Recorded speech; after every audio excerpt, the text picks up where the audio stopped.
watumishi wa Mungu aliye hai.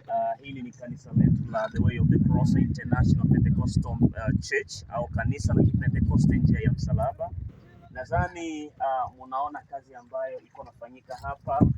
Tunafanya kazi ya ujenzi katika hali ya kujitegemea, sio kwamba sponsors au sponsorship yoyote ile ambayo inaonekana, lakini kupitia uwezo wa watoto wa Mungu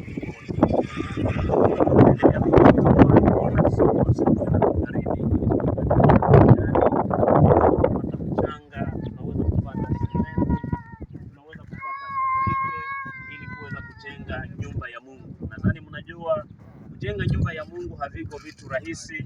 Ni lazima tujifunge mikanda kiunoni, tuendelee kupambana, tubishe milango kama tunavyobisha sasa hivi, ili kuhakikisha kanisa la Kipentekoste njia ya msalaba linajengwa, ili tuendelee kumtukuza Mungu katika hali inayompendeza Mungu. Unajua Mungu wetu ni mtakatifu na anaishi mahali patakatifu pa watakatifu.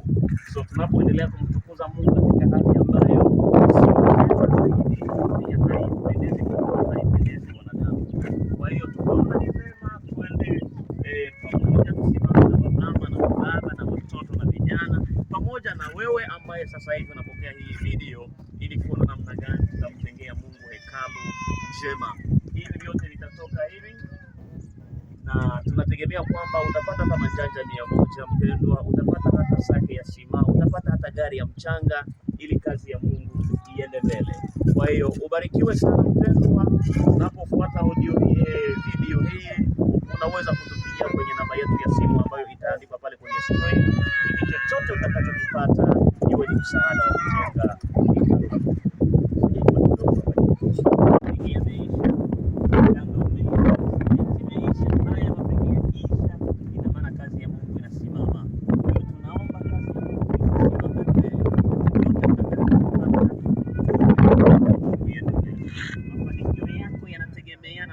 Unapomtegemea Mungu atakubariki. Anasema kwamba unijaribu kwa milango ya mbingu. Pendwa, unapojaribu kusapoti kazi ya Mungu, anafungua milango ya mbingu, anafungua madirisha ya mbingu, na kila utakachokifanya kinabarikiwa. Sababu gani? Unamubariki Mungu. Bwana Yesu asifiwe sana. Amen. Unamubariki Mungu.